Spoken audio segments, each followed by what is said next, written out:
நீங்கள் கேட்கவிருப்பது கொஞ்சம் மேகம் கொஞ்சம் நிலவு. எழுதியவர் ராஜேஷ்குமார். ஒலிவடிவில் வழங்குபவர் மதி. கொஞ்சம் மேகம் கொஞ்சம் நிலவு. சைலன்சர் பொருத்தப்பட்ட பிரான்சிஸ் பாஸ் ஷாட்கன். இதன் மதிப்பு இந்திய ரூபாயில் ஏறக்குறைய ரூபாய் 34,386.75, 465 பவுண்டு. அதிகாரம் 1. நீங்க ஷாம் தானே? அடர்த்தியான நீல நிற சாண்ட்ரோ ஹியூண்டாய் காருக்கு சாய்ந்து நின்றிருந்த அந்த இளைஞன் குரல் கேட்டு திரும்பினான். மெலிதாக கனைத்துக் கொண்டிருந்த கைனடிக் ஹோண்டா ஸ்கூட்டரில் அந்த இளம்பெண் தெரிந்தாள். பில்லியனில் செரி பழ நிற யூனிஃபார்மில் 5 வயது பையன். முதுகில் புத்தகச் சுமை, வாய் நிறைய சாக்லேட். இளைஞன் குளிர்கண்ணாடியை கழற்றி கையில் வைத்துக்கொண்டு அந்த பெண்ணை ஒரு குழப்ப பார்வை பார்க்க அவள் மறுபடியும் கேட்டாள், நீங்க ஷாம் தானே? ஆமா, நீங்க? அந்த பெண்ணின் புன்னகை விஸ்வரூபம் எடுத்து ஒரு பெரிய சிரிப்பாக மாறியது. என்ன தெரியலையா உங்களுக்கு? சாரி, தெரியலையே. நான் வாணி. வாணியா என்று கேட்டு நெற்றியை சுருக்கியவனை பொய்க்கோபத்தோடு முறைத்தாள் அவள். இந்த 27 வயசுக்குள்ள இப்படி ஒரு மருதியா ஷாம்? சாப்பாட்டுல 3 நேரமும் வெண்டைக்காய சேர்த்துக்கோ.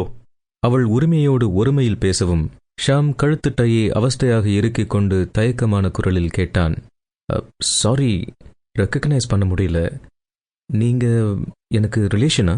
என்ன ஷாம், உனக்கு இவ்வளவு மோசமான ஞாபக சக்தியா? நீயும் நானும் மரக்கடை கார்பரேஷன் ஹைஸ்கூல்ல 10th ஸ்டாண்டர்ட் வரைக்கும் ஒன்னா படிச்சிருக்கோம். நான் முதல் பெஞ்ச், நீ 3வது பெஞ்ச். வாணி, வா நீன்னு நீ டாய்லெட்ல கறிக்கட்டையில எழுதி வச்சதும் அதுக்காக பிரேயர் மீட்டிங்ல ஹெட்மாஸ்டர் உன்னை 100 தோப்பக்கரணம் போட சொன்னது இன்னும் என் மனசுக்குள்ள பச்சை பசேல். அடி வாங்கி தோப்பக்கரணம் போட்ட உனக்கெல்லாம் மறந்து போச்சா என்ன? ஷாம் மலர்ந்தான். 2 தோள்களையும் சின்னதாக குலுக்கி தன் வியப்பை வெளிப்படுத்தினான். ஓ, அந்த வாணியா நீ? மை குட்னஸ், அடையாளமே தெரியல. கண்டபடி சதை பிடிச்சி ஒரு டிப்பிக்கல் அம்மா ரேஞ்சுக்கு போயிட்ட. எப்படி எனக்கு அடையாளம் தெரியும்? இது யாரு? உன் பையனா? ஆமா, பேர் அபிஷேக். பக்கத்தில் இருக்கிற ஜாஸ்மின் கான்வென்ட்ல 1st ஸ்டாண்டர்ட் படிக்கிறான். டே அபிஷேக், அங்கிளுக்கு குட் ஈவினிங் சொல்லு. அபிஷேக் சாக்லேட் குதப்பிய வாயோடு குட் ஈவினிங் சொல்ல ஷாம் அவனுடைய கன்னத்தை தட்டிவிட்டு வாணியை ஏறிட்டான். பையன்கிட்ட உன்னோட ஜாட 1% கூட இல்லையே. இவன் முழுக்க முழுக்க அவரோட ஜெராக்ஸ். அவர் என்ன பண்றார்? கிரைம் பிரான்ச்ல இன்ஸ்பெக்டரா இருக்கார். பெயர் பாலமுரளி. ஷாம் மறுபடியும் தோள்களை குலுக்கி அண்ணாந்து சிரித்தான். என்ன சிரிக்கிற ஷாம்? ஒண்ணுமில்ல, ஸ்கூல் டேஸ்ல நீ போலீஸ்காரங்களை பார்த்தாலே பயப்படுவ. இப்ப எப்படி அவர் உன்னை பார்த்து பயப்படுறாரா? வாணி சிரித்து விட்டு கேட்டாள். அது இருக்கட்டும், உன்னை பத்தி சொல்லு. உனக்கு கல்யாணம் ஆயிடுச்சா? இல்லையா? இன்னும் இல்ல. ஏன்? பிசினஸ் இன்னும் கொஞ்சம் டெவலப் பண்ணிட்டு எனக்கு மனைவியா வரப்போறவ எதை கேட்டாலும் வாங்கித்தர ஒரு லெவலுக்கு வந்த பின்னாடி தான் கல்யாணம். என்ன பிசினஸ் பண்ற? Nylon sandwich belting. சீக்கிரமா கல்யாணம் பண்ணிக்க ஷாம், இல்லனா மண்டையில இருக்கிற மிச்ச முடியும் கொட்டிட போகுது. இப்பதான் ஹேர் கிராஃப்டிங் வந்தாச்சே, இனிமே என்ன கவலை. அம்மா, உன் வீடு எங்க இருக்கு? ஆர்எஸ் புரத்துல, ஈஸ்ட் சம்பந்தம் ரோடு. நீ எங்க? நான் கொஞ்சம் அவுட்டர், ஈச்சனாரி கோயிலுக்கு போற வழியில மகாராணி அவென்யூ. வாணி மேலும் ஏதோ கேட்க நினைத்த வினாடி அந்த பெண் பதட்டமாக வேர்வை பொங்கும் முகத்தோடு ஓடி வந்தாள். வாணி, என் பையன் சாய் பிரசாத்தை பாத்தியா? இல்லையே, அவனை காணும் வாணி. காணுமா? ஸ்கூலுக்குள்ள நல்லா தேடி பாத்தியா இந்திரா? பார்த்தேன். ஸ்கூல் கேட்டை விட்டு சாய் பிரசாத் வெளியே வந்ததை வாட்ச்மேன் பாத்திருக்கா. பதட்டப்படாம தேடிப்பாரு இந்திரா. உன் பையன் சாய் பிரசாத் ரொம்பவும் புத்திசாலி. யாராவது வந்து கூப்பிட்டா போயிட மாட்டான்.